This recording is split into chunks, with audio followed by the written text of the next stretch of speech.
There will be two speakers this morning. Will be Honey, a member of our congregation, to make the introduction, and Lauren Appelbaum, our speaker. Also, because we have some time, there will be an opportunity, if you so wish, to engage really in a virtual conversation. As Lauren is speaking, we'll ask you if you want to ask questions, you can do so by engaging your chat, the chat vehicle on your computer. And what we will do at the end of her presentation, Lauren will be kind enough, she'll look over some of the questions and she feels comfortable to engage them, so we could spend maybe another maybe 5-10 minutes really on follow up really with chat before we conclude our service. What I want to do is very briefly is introduce the person who's going to do the introduction. And I want to thank really Honey. Honey Zazovsky, really, her family's been part of the Melrose community for decades and decades and decades. And after her mother passed away, she made a commitment to our congregation to be an important part of our Disability Inclusion Committee. And I want to thank Heidi on behalf of the congregation and for me personally for everything that you have done. I also want to thank also the members of the Inclusion Committee who spend really a great deal of time, and literally it is a labor. It is a labor of love. And rarely does one have an opportunity to engage in what I call acts of selflessness in making this world a better place. But please know that your efforts do not go unnoticed. And so I'm going to call upon Honey Zazovsky, who's going to introduce our speaker on this special Shabbat morning. Shalom to the rabbi, the cantor, the congregants, and any community friends who are watching. It's good to see you. I scrolled down to see so many faces that I haven't seen in so long. I felt like I was a virtual reunion. I miss you all, and I hope we're together very, very soon. Every year we have a very exciting Inclusion Sabbath program, and today is no exception. As the rabbi said, Lori Appelbaum is our speaker. She is a homegrown gal. In fact, her parents are now new members of her congregation. And from what I understand, she was affiliated with Rabbi Sherman when he was at his synagogue in New York. She graduated from the Jewish Theological Seminary, and has a master's degree in broadcast journalism. She is very concerned about the role that Hollywood plays in creating a more inclusive society for people with disabilities. I don't want to take any more time from what she has to say. So, Lauren, you're on. I don't know where you are, but you should be here someplace. Thank you so much, Honey. If Great. you're in speaker view, I should probably be popping up now. If you're in gallery view, it usually rearranges so you can see people who are speakers. I first of all want to thank you very much, both Honey and Rabbi Sherman, for inviting me to speak today. I'm really glad to be here. 3 years ago. So my daughter would like to come over and say hi. So hold on, we're gonna do that first, if that's okay. She's been anxiously waiting for this because I told her it was Nana and Zeta's synagogue. So this is Morgan, and she would like to say hi. Morgan, they can hear you. All right, you can go sit back down. And she's dressed up because we've been shul hopping this morning. Yes, because we celebrated Purim with my synagogue for Gan Shabbat. So getting getting back to the topic at hand, as Honey mentioned, I'm the VP of Communications at RespectAbility, a nonprofit organization fighting stigmas and advancing opportunities so people with disabilities can fully participate in all aspects of community. I started my work at RespectAbility as an ally. 3 years ago, however, I became a member of the disability community, and I'm grateful that I really had that community of people there to help me adjust to my new life. Due to a fall, I acquired what is called an autoinflammatory and autoimmune disability affecting my nervous system called reflex sympathetic dystrophy. It's not something you can see, but to be honest, it causes me to live with chronic pain every day. And I share this not to elicit pity, but to point out that regardless of your current connection to disability right now, the longer you live, the more likely you or someone you love will acquire a disability due to illness, trauma, aging, or an accident. Therefore, the inclusion of people with disabilities should be important to everyone. After all, 1 in 4 adults in America have a disability, and this includes non-visible disabilities such as learning disabilities like dyslexia and mental health conditions. As Honey mentioned, my parents are members of Melrose B'nai Israel Emanu-El, and I have another connection to Rabbi Sherman. Back when I was earning my master's degree at Syracuse University, I worked for his synagogue as their USY advisor. I remember lots of time spent at their house and some really delicious home-cooked meals, which when you're off at school is a really important thing. I also went to college with Rabbi Sherman's son Ezra and served as a staff member when his youngest daughter did a college program during high school. So it is important to be welcomed as a speaker today. My background includes an education through the Jewish Theological Seminary and working as a political journalist. Through a curvy path, nearly 6 years ago, I joined RespectAbility. We're based in Rockville outside of Washington, D.C., but pre-pandemic, I traveled around the country often. Our goal is to increase employment opportunities for people with disabilities. As I mentioned, 1 in 4 adults in America have a disability. That is 61 million people. And just 34% nationally are employed. And those are pre-pandemic numbers. People with long-term COVID will likely find themselves with a long-term disability.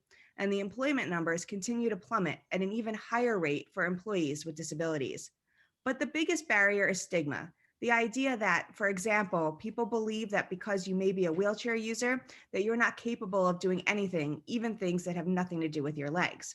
So my work brings me to Hollywood often, albeit virtual now, as I seek to increase diverse, accurate, and authentic portrayals of people on screen.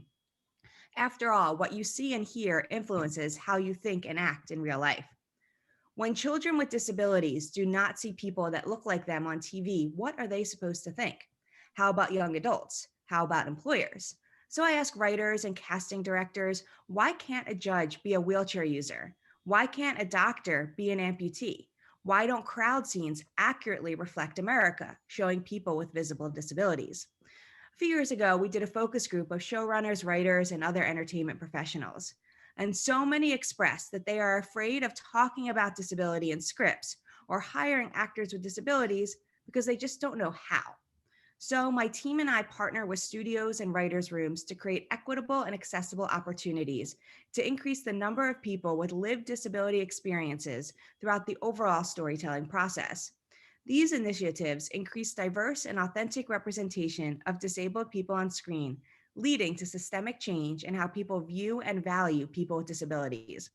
I think it's fun that I really get to help influence what type of entertainment will be available for my daughter as she grows up.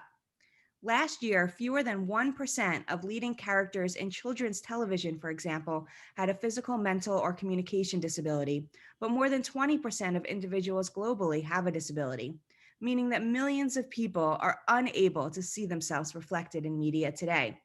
In children and family films, just 8% of the most prominent characters are shown with a cognitive or physical disability, which is actually the highest percentage of the last decade. However, when we look at how these characters are represented, there's an issue. These characters are more likely than others to be rescued and more likely to die in the film than other characters. And yes, I am talking about films made for children. So the calls for help increase, the pile of non-disclosure agreements grow, and I become more optimistic about the future of accurate representation in television and film. I'm proud to be a member of the Disney Plus Content Advisory Council. the MTV Entertainment Group Culture Code, and Sundance Institute's Allied Organization Initiative, where I get to really help the industry from within. In 2019, my team and I consulted on a dozen projects, TV episodes, films, and related. In 2020, that number grew to 70. In the first 6 weeks of 2021, we consulted on 20 new projects already, setting a pace to more than triple our work from last year. Entertainment has such potential to be a positive influence, and I'm hopeful we are moving in the right direction. For example, one of the first series I consulted on was A&E's Born This Way, done by Bono Murray Productions, and actually Jonathan Murray is one of our board members. So Born This Way is an internationally syndicated TV series that chronicles the lives of 7 men and women with Down syndrome who are really defying society's expectations by striking out on their own and pursuing dreams, including jobs, housing, health, and marriage. This widely popular show has earned 3 Emmy Awards and a Critics' Choice Award. In addition to providing consulting advice, I also organized a Hollywood-style premiere on Capitol Hill, showing the pilot episode with members of Congress, cast members, and an A&E executive speaking. We galvanized national disability organizations and created social media campaigns to motivate their members to watch and share. Most impressively, this show's audience grew to 1 million viewers in the first season, with 40% of those viewers being new to the A&E network. And that is a stat that most shows cannot boast. So this really showed that including people with disabilities on screen is not only the right thing to do, but is really a profitable thing to do, as the disability market, according to Nielsen, is valued at more than $1 trillion. In scripted, I consulted on Netflix's family show, The Healing Powers of Dude, which features Sophie Kim as Amara, a middle schooler succeeding in both her academic and theatrical career. Kim is an actress with muscular dystrophy who uses a power wheelchair, authentically portraying a character who uses a wheelchair.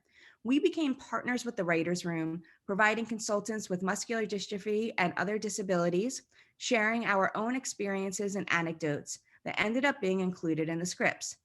In one episode, the lead character's parents build a ramp so Amara can get in, becoming a good teaching moment for audience viewers, since most houses would not be accessible for wheelchair users. We worked closely with the production team as they tried to find accessible housing for the actress, built sets with universal design in mind, and ensured that the character of Sophie was fully included. We also worked with the marketing team, being fully involved from the development stage through promotion. Diversity and inclusion processes that include disability are needed inside networks and studios so authentic portrayals become natural and consistent. For example, we run a lab every summer that aims to do just that. Through that lab, we have helped place more than 20 alumni into jobs at studios, including the Walt Disney Company and Paramount Pictures. Progress toward authentic disability representation on the screen begins behind the camera. Only by including people with disabilities in the spaces where creative and business decisions are made will we begin to see concrete results on screen. We've noticed a perceptible uptick of studio interest and enthusiasm for disability representation, which makes it all the more essential that the right tools and authentic points of view are available to creators, writers, and producers who can benefit from them. This past summer, we celebrated the 30th anniversary of the Americans with Disabilities Act. While there is some cause for celebration, we still have a long way to go. After all, laws only go so far. Only by changing societal attitudes will we see real change. Religious institutions always have been exempt from the ADA. Thousands of Jews with disabilities still are being denied access to Jewish participation, involvement, and institutions. Progress is being made, but there is so much work left to do to create and sustain more welcoming and respectful communities in all areas, including our synagogues, camps, schools, JCCs, job opportunities, online learning, and more. Jewish Disabilities Awareness and Inclusion Month is a great time to reflect. We have a long way to go in many physical spaces and in the hearts and minds of our friends and neighbors. The sayings of our fathers states, "You are not obligated to complete the work, but neither are you free to desist from it." While the desire to be inclusive may exist, too many organizations, including Jewish nonprofits, do not yet know how to do so. In fact, in early 2019, RespectAbility published a report called Disability and Philanthropy and Nonprofits, which demonstrated that 75% of the social sector want to include people with disabilities. And a landmark study by RespectAbility of more than 4,000 Jewish respondents in 2018 found that more than 90% who responded indicated that this is a priority. Yet our nonprofit survey showed that this inclusion is practiced by less than 1/3 of nonprofit organizations. For example, just 30% of respondents said their organizations enable people with disabilities to request accommodations. Asking about accommodations sends a clear signal that people with disabilities are welcome and that inclusion is a consideration. Pre-pandemic, just 59% said their events are always held in physically accessible places. Only 14% of those surveys said that their organizations use video captions to ensure people who are deaf or hard of hearing can use the content.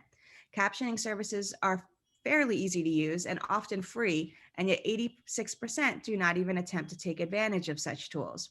So over the years, the well-intentioned push for diversity, equity, access, and inclusion in Jewish organizations has led to real improvements for people with disabilities.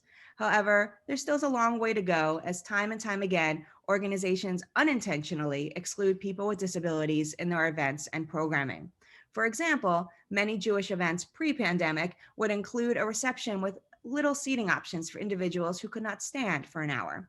So how did a JTS graduate end up doing this work? Well, there's a big overlap. Inclusion is an inherent Jewish value. For example, do not separate yourself from the community is one of the central tenets of Pirkei Avot. So is all of the people of Israel are responsible for one another.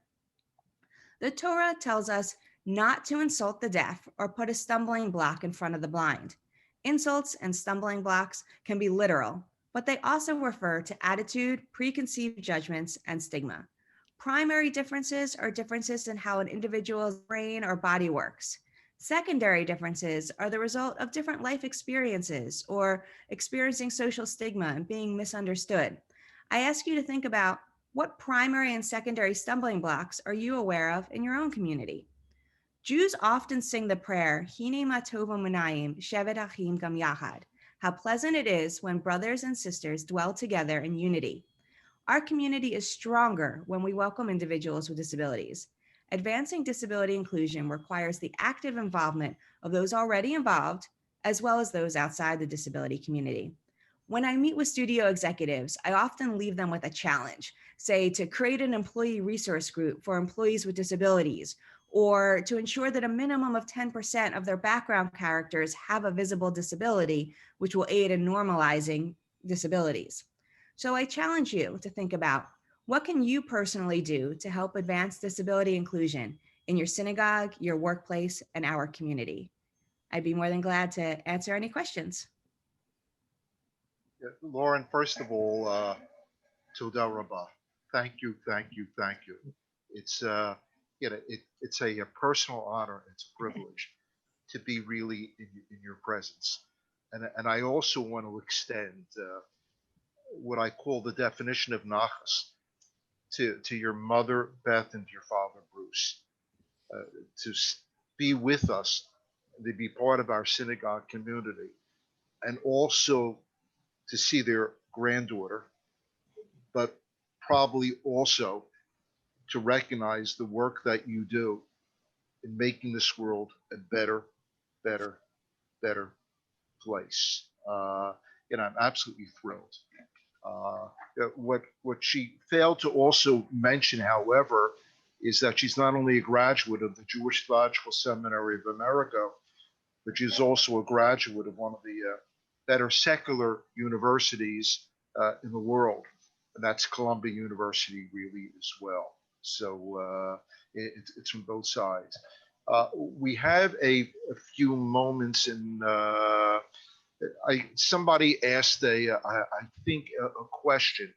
It says Jeff wrote. Can you see it up there? Yeah, so I see. So we have a few questions. So the first one is from Jeff Ostroff. So thank you. He says that I love the work that you and your group are doing. And I do want to do a quick shout out that we have a few other folks from RespectAbility have joined your service today, including our president and CEO, Jennifer Lazo Mizrahi, and our board member, Vivian Bass. I've also noticed my brothers are on with you as well as some members of my synagogue who have kind of hopped over to listen. What synagogue are you at? Har Shalom in Potomac, Maryland, Rabbi Raskin. Okay, fine. Thank So you. Jeff is asking, can you speak a little more about the work that our organization does outside the Hollywood industry with the private sector and how I can be reached by email? I'll send you my email. Well, anyone can reach out. But so we are, as I mentioned, we started with the goal of increasing employment opportunities for people with disabilities in all sectors. And the reason that we focus on the Hollywood, that one pillar is the Hollywood industry, is because what we see on screen influences how we act. But we also have a huge policy wing. We're not a lobbying organization, but we do a lot of education and advocacy. We work with a lot of governors. We've met with almost every single governor and or their teams over the past few years. We also have a really robust Jewish inclusion team that is based in Los Angeles, but works nationally. And we also have a inclusive philanthropy team to really work with foundations and nonprofits to help them be more accessible and realize that the disability lens needs to be added to kind of the work that anyone is working on. So Deborah Schachter says, my dad had Parkinson's at age 50. My children had great passion toward their dad because they lived with their grandfather with Parkinson's. Marcia, thank you, says Yasher Koach.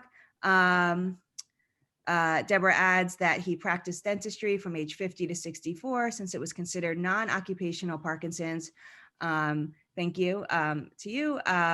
Yes, as I mentioned at the beginning, you may not have a disability in your family at the moment, but as people age, disabilities do acquire. That is why if we talk about in general, we would say 1 in 5 people have a disability, but when we're talking about just adults, it's 1 in 4.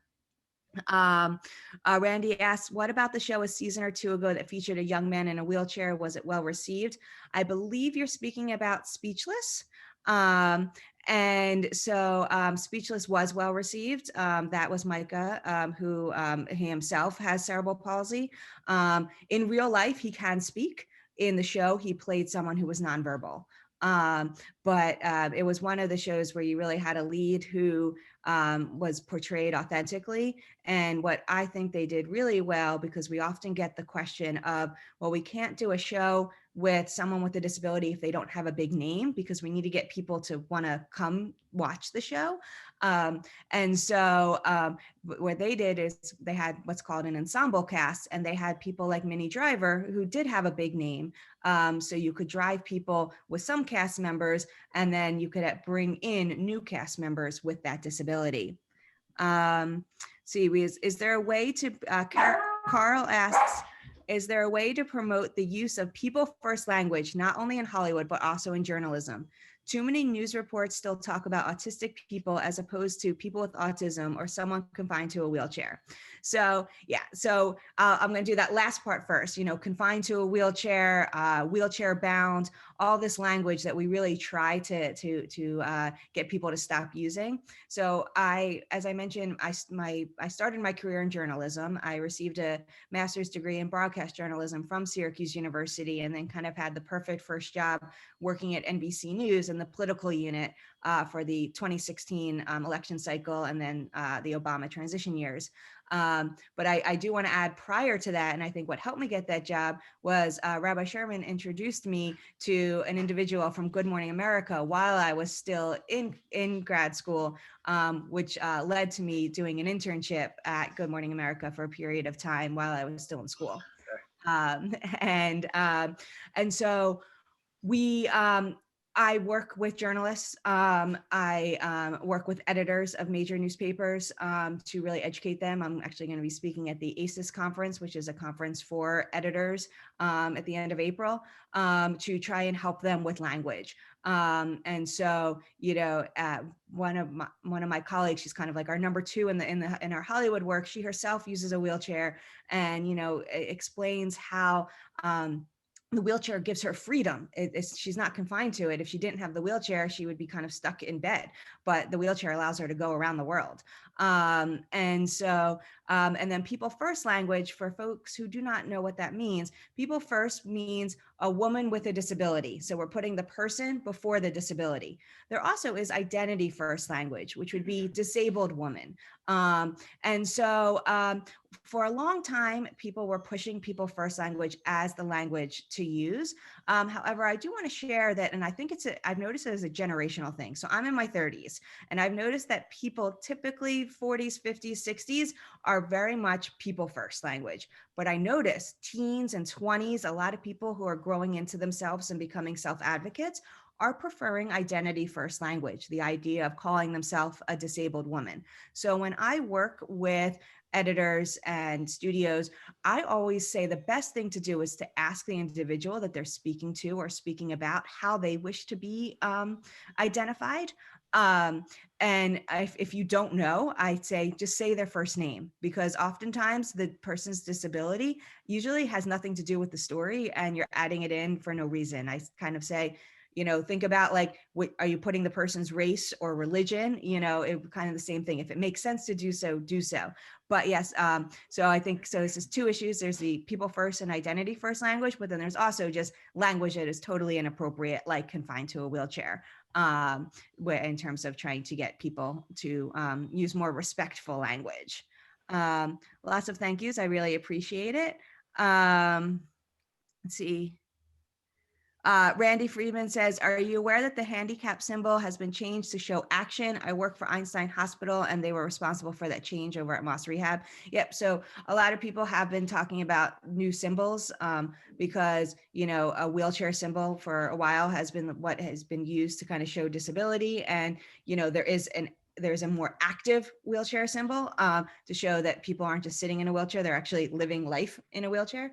But there's also the idea of, not everyone who has a disability uses a wheelchair. You would not be able to tell that I have a disability just by looking at me. In fact, more people have non-visible disabilities than visible disabilities. And so there are often memes, and I can send it over to Honey, who can share with folks, where, it shows what the idea of what disability looks like. And it shows someone in a wheelchair, someone who's an amputee, someone who has a guide dog, someone who is deaf and using ASL, and then someone who just looks like anyone else, because you can't tell if someone has a disability or not. So we have a few more. Can you talk a little bit about autism? Rain Man brought the disorder to the forefront for many, but since it is a spectrum disorder, the character of Raymond represents only a small percentage of people with autism. At the same time, a show like The Good Doctor is just as unrealistic on the other end of the spectrum. How difficult is it to have Hollywood recognize and portray a spectrum disorder? Well, I always like to say, if you've met one person with autism, you've met one person with autism. No one can represent, an entire disability. And that is true for every single disability. So what I feel is that the more representation we have, the better it will become, because you can have different examples of, you mentioned it's a spectrum. So people are going to be able to do different things according to different levels of capability. And so when we are able to show, to have lots of representation, if we started seeing, in the next 5 to 7 years, 20% of all characters on TV and film having a disability, we'd have so much more representation. So we wouldn't be relying on one or two examples to show what autism is or what any disability is. Also, there's a chance for shows on Freeform, so it's on cable, a show called Everything's Gonna Be Okay. And it features Kayla Cromer. She's a young woman with autism. She calls herself, she uses different terms, and on there are several characters with autism. and it's a way to really show, you know, that not everyone with autism, you know, is exactly the same. Rebecca brings up Atypical. So Atypical, you know, has the lead character who has autism, not portrayed by an actor with autism, but has a lot of other characters and who are portrayed by actors who are on the spectrum, and they are all different kind of different levels. So the more representation we can have out there of all types of disabilities, the less will be reliant on a single show to be depicting what a single disability is. But because of that, there is a weight on a lot of people's shoulders. They want to do it right, which is why my life has gotten very busy over the past year or so with multiple requests to help, because we do work with the studios as they are preparing new TV shows and films, and, you know, bringing in new characters to existing TV series that have disabilities, because they want to do it right. You know, I haven't met a single person who intentionally does bad representation. They might be uneducated and unaware yet, but they have good intentions. And so our goal is to help them do that. Let me just, before we conclude, I want to thank our inclusion committee for pointing us in a direction. And Lauren, as you said before, the promised land is really just a promise. And we still have, certainly in our own community, a great deal of work to do. But I know we're committed to it. We want to thank you for being part of the Melrose community. And once hopefully the pandemic allows such, we look forward to seeing you in the synagogue here in Elkins Park, you know, with your family. And we have a mini reunion with maybe Erez. We'll bring him really from California really as well. But it goes to show how small the Jewish world really is. The other thing, if you allow me, I want to give a shout out to a very special person who's with us this morning. His name is Dr. Mark Helfer. Dr. Helfer was head of the PICU, Pediatric Intensive Care Unit at Children's Hospital of Philadelphia, and also professor of anesthesiology until he himself became physically challenged. And Mark Helfer, without his insight, and without his passion, and without his inspiration, our family would have never, ever reached the point to enjoy our son with his so many challenges over so many years. So, Mark, we haven't spoken a long time, but we say to you, our family, thank you, my friend, for being really one of our heroes and really one of our special people. And, you know, Mark has really a little message, really, Lauren, and we'll talk really with each other because he has experience with RSD. So what I will do, I will write to you after Shabbat, okay? And we'll be able to say. So folks, really, I want to say thank you really again to Lauren Appelbaum. This has been really a Shabbat that has lifted all of us. I want to tell you, it goes to show that there's goodness in this world and what we're able to achieve. Thank you for your inspiration and for your goodness, Lauren. We look forward to seeing you real soon.